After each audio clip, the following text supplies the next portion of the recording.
À 17 ans, 241 jours, Lamine Yamal devient le plus jeune joueur de l'histoire de la Ligue des Champions à réaliser un but et une passe décisive dans un seul match. Salut les amis, j'espère que vous allez bien.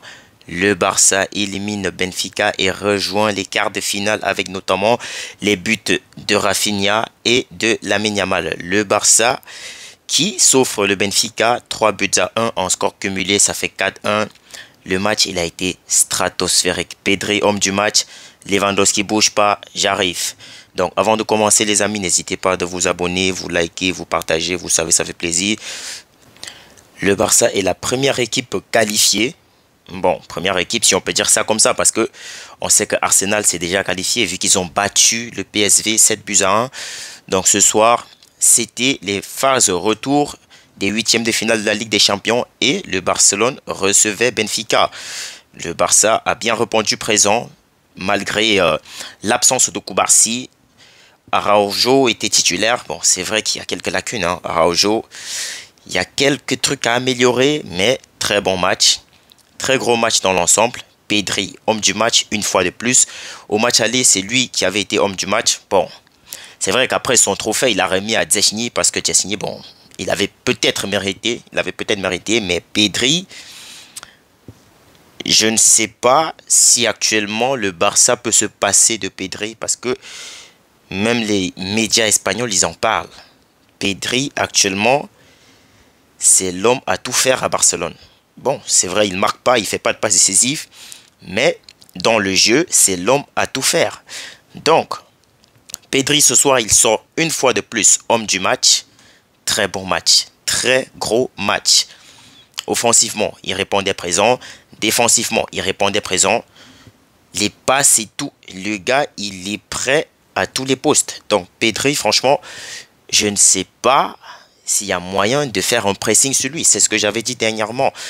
Parce que là, franchement, aujourd'hui, c'est pareil. Les joueurs de Benfica, ils n'arrivaient pas à faire le pressing sur Pedri. Pourtant, il est tout petit. J'ai l'impression que c'est même le joueur le moins physique de Barcelone. Il est tout petit. Mais sa capacité à conserver la balle, sa capacité à faire des passes et sa capacité à jouer dans des petits espaces, j'ai l'impression que les adversaires, ils ont tellement de difficultés face à ça. Parce que je ne comprends pas comment Pedri, le mec, déjà de 1, il n'est pas rapide. C'est pas le plus rapide. C'est pas le plus physique. Donc, mais je n'arrive pas à comprendre comment les adversaires, ils peinent à récupérer la balle sur Pedri. C'est aussi simple que ça. C'est du génie, c'est du talent pur et dur. Donc, Pedri, franchement, homme du match, c'est mérité. C'est mérité. Gros volume de jeu avec Frenkie de Jong au milieu de terrain, masterclass. Franchement, je ne sais pas si le Benfica, ils avaient un pourcentage de qualification ce soir. Parce que en aucun moment, je n'ai senti le FC Barcelone en danger face à cette équipe de Benfica. C'était intense. C'était intense. Le milieu de terrain de Benfica, ils ont eu tellement de difficultés. Les gars, ils n'arrivaient pas à faire le pressing, que ce soit sur Pedri, sur Frenkie de Jong, sur Yamal et tout. C'était compliqué. C'était compliqué, les amis. Donc, le prochain adversaire du FC Barcelone, ça va se savoir, je crois, c'est demain. Donc, ça serait soit Dortmund, soit Lille. Donc, je vous avoue que moi, je préférerais jouer Dortmund parce que Lille, cette saison, ça rigole pas. Ils ont battu le Real, ils ont battu l'Atlético de Madrid, ils ont battu, je crois aussi, Manchester City, si je dis pas de bêtises. Non, non, mais ils ont battu des gros. Donc, c'est pas une équipe qui est là pour rigoler. Déjà, à l'aller, ils ont fait match nul avec le Dortmund dans son stade. Donc, comprenez que c'est pas une équipe qui est venue s'amuser.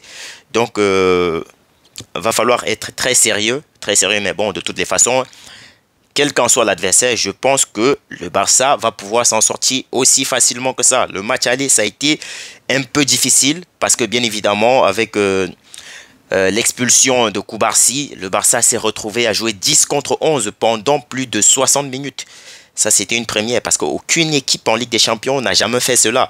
Donc, coup de chapeau déjà au Barça pour ses prestations. Et très bon match aussi dans son ensemble. Le match retour impeccable. Baldé, c'est ça que moi j'attends d'un latéral comme lui. Baldé ce soir, c'est passeur décisif. C'est une action qu'il récupère dans sa défense.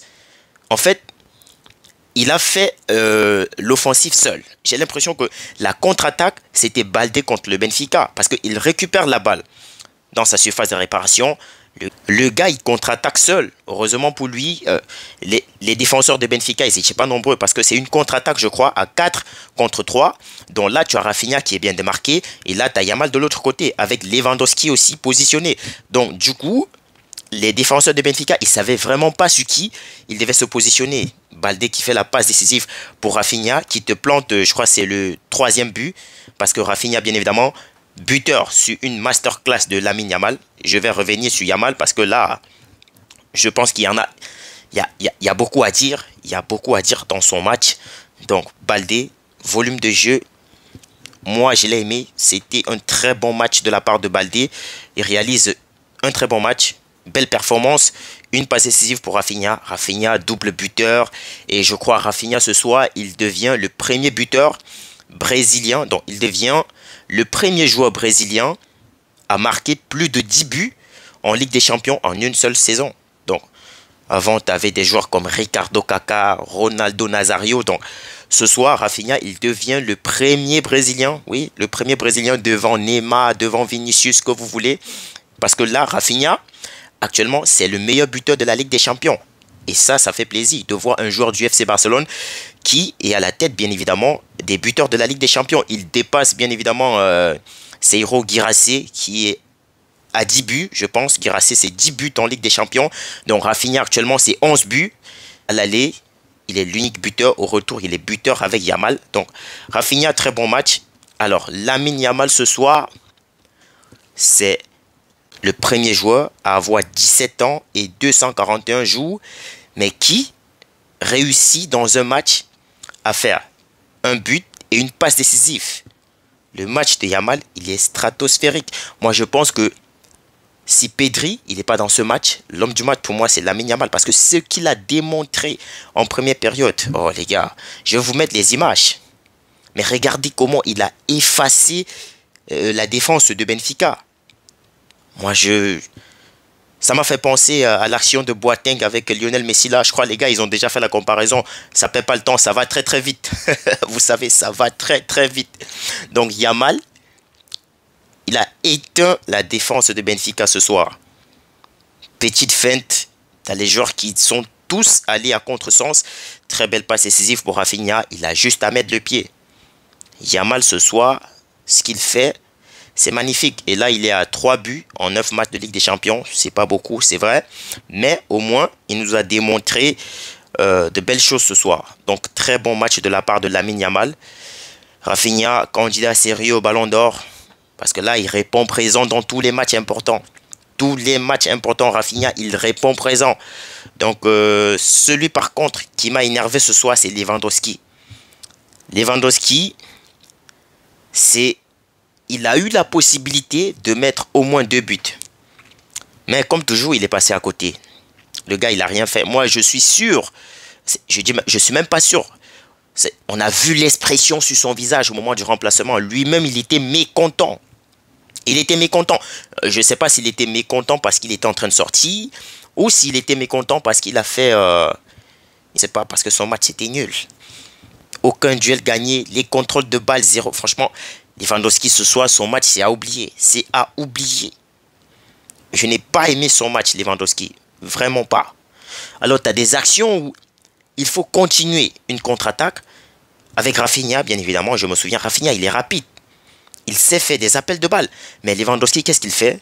Il préfère ralentir le jeu. Il ramène la balle en arrière. Mais le gars, il a fait ça à plusieurs reprises. C'est énervant. C'est énervant. Alors, je peux comprendre que Lewandowski, c'est 36 ans et tout, mais non. Si tu es titulaire, tu dois répondre présent. Donc, heureusement, le Barça peut se passer de Lewandowski et faire quand même une bonne saison. C'est vrai qu'actuellement, c'est le meilleur buteur de la Liga et c'est le deuxième meilleur buteur de la Ligue des Champions. Ça, c'est vrai.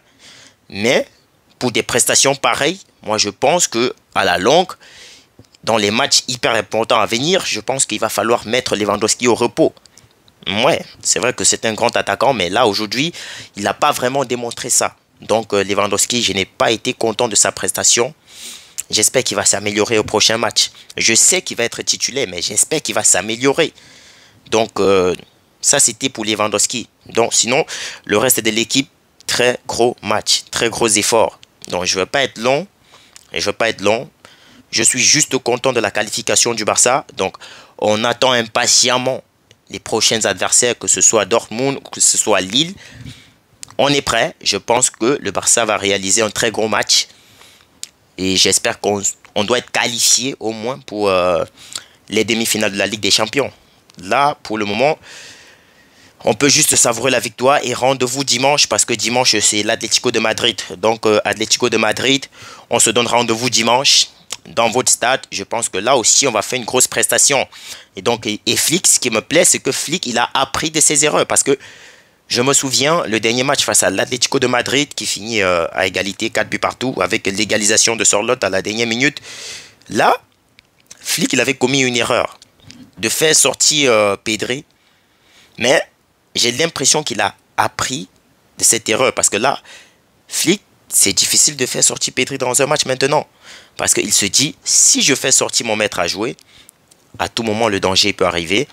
Et je ne suis pas sûr d'avoir un joueur qui pourra créer des actions offensives capables de mener à des actions de but. Donc, je pense que Flick, il a compris que Pedri, en fait, c'est le joueur à ne presque pas sortir. Donc, sauf en cas de blessures et tout.